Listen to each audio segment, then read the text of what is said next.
Yes, people, how are we all? How are we all today on this rainy day? Obviously, it's Manchester. Anyway, um, a big game tomorrow. Big game. Looking forward to it. Can't wait for it. But there's a lot of interesting things about this game that I'm really intrigued about. Um, I'm interested to see how we play now. Our first game away in a few weeks since before international. Have we adapted to them slow starts we like to give out when we're away? That's one key thing I'm going to look at the start of the game. I think. Um, that's something I'm really interested about. And the way in which Blackburn set up, not got a great home form, but currently sit seventh in the league. 28 points, 2 points off playoffs, won nine, lost nine, and drew one. That's kind of who they are. That's kind of their identity, to be honest. You look at the form; they win, loss, win, loss. So it's going to be an interesting game. They're quite dangerous from what I've seen. I've watched two games of them this season, and the way in which when they complete rotations in midfield and out wide, in a way, kind of way similar like Middlesbrough did.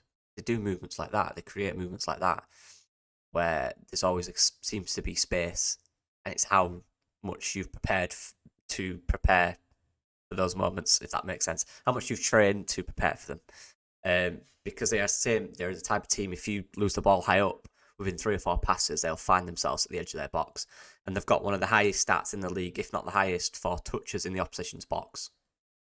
So they're clearly good at getting it to that position. We've got Sammy Schmodix, who scored the most goals in the league, good striker, knows where the net is. We've got a few other good players as well. We can't sleep on what they've got. But again, this is how it's going to be set by how we start. What's the tempo? We have to set that. We're the team in third in the league. We're the team that's come down from the Premier League.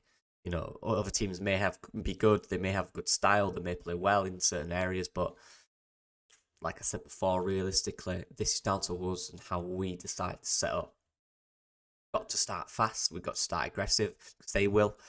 Can't allow them to get into a flow in this game. We have to be clinical in this game. They've scored a lot of goals. They've also conceded, I think, the fourth or fifth most in the league. So there's clearly an unbalancing issue there where they score a lot but concede a lot. So we have to find a way of scoring goals because we're clearly capable of that. Chris Somerville's, the Jorginho Rutters, the Pirots, Dan Jameses, these guys who have scored a lot of goals between them this season, they need to be on fire. They need to identify the gaps and they need to exploit it with the movement. Um, because they're a team that will get chances. I think if they don't get chances, we've done what every team failed to do this season because they've created at least one or two fairly big chances against most sides this season. We have to be the anomaly. Or if they do, make sure we pack the box well and we don't let them get a clear shot. And then on the other end, when we do have the ball, which should be quite a lot, go forward with it and be aggressive with it and control the game. It's all about control against teams like this.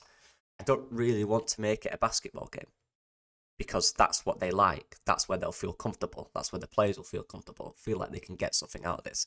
If we maintain the ball, we're good on the ball, and we keep it, and then when we lose it, we're aggressive to win it back, they'll feel uncomfortable. It won't be normal to them. So we have to be aggressive. We have to control the game as well. And we have the players capable to do that all over the pitch. We have to do that. It's as simple as that. There'll be 7,000 Leeds fans there, which is huge, for any away side. So 7,000 Leeds fans will be pushing them on. Yeah, and just talking about individuals, and it's the same every week for me. I'm looking at that control in midfield, and I'm seeing people say, about we're getting overloaded in midfield. There's context to that, a lot of context to that. You know, when you play a 4-2-3-1 and the 10 pushes high when you press, you have two in midfield. All it realistically takes is either a striker of the opposition's, a winger, or another player to drop into midfield, and you naturally have an overload. That's the formation you play. So that's when you see Pascal or whoever it is going man for man and following into midfield. That's to stop an overload, and I don't mind that as long as we're prepared for the gap that defender leaves. If you do have an overload, it's when we don't go with them or they bring another guy in it who's not marked, and that's where the overload occurs. So if the overload occurs, just make sure their next instance is giving the ball to someone what we expect so we can set a trap and be set when the ball goes out, wherever that may be. Because if we're playing a high four, naturally you're going to have an overload if they just drop someone in midfield because there's a lot of space in between the midfield and defence attack. So it's not necessarily overload in terms of teams are just, we're just not doing out about it. It's hard to do something about it with the shape we play. We're playing 2 midfield when the 10 pushes high.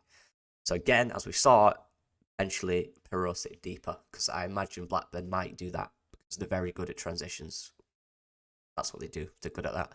And they'll just keep the wingers really wide so the full-backs can't get involved in midfield.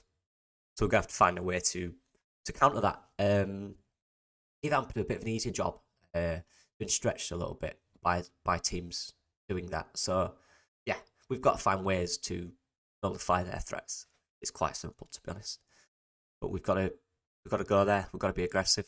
We've got to be serious. It's the 12:30 kickoff before everyone else set a statement in this game. The players have had, I say rest, they've trained really hard all week, but they've not had a game in the middle of the week, which has been ages. They had international break, then they came back and had a game a few days later, then a game. And now with a week off, I want to see them fresher, looking fresh. I want to see aggressiveness, I want to see directness, and I want to see clinical finishing from our players. I want to see it. I don't want to see 4 or 5 chances being missed because that'll just give Blackburn confidence, knowing they'll get a chance because they always do. Kill the game off, be dominant. We have the individual players for that. We do. That's what we need to do. Yeah. So it's a tough game, good game, one we should win, obviously, but one where they do have threats. But we have also huge threats.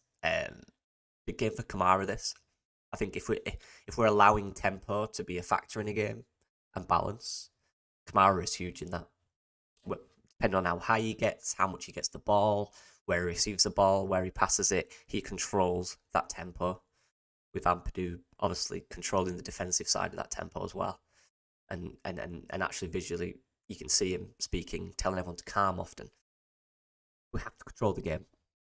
I think in terms of changes, I'm genuinely not expecting any. I'm not expecting any changes. I don't think people clamouring for Nonto. I don't think he's shown more than James. I think James is still getting disrespected.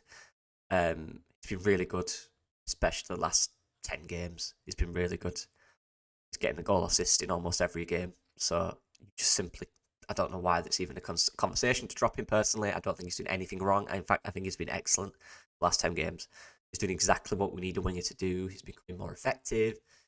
He's getting the ball more, but he's actually looking more effective with it, where early in the season the issue was he was getting the ball, but he was losing it too often. Now he's actually choosing the right option more often. He's getting goals, he's getting assists. Not as good on off the bench for now. Until he shows Farke in training that, comes on in a game and he's doing good when he comes on, but he comes on a game and absolutely destroys it. You've got to be patient with him. You've got to wait. He's got to wait. Dan James is playing really well. I'm keeping Archie Gray in. Again, people talking about Jed Spence. I hear it. I do. But I can't express how important it is as a team that no player has a free ride. That's huge.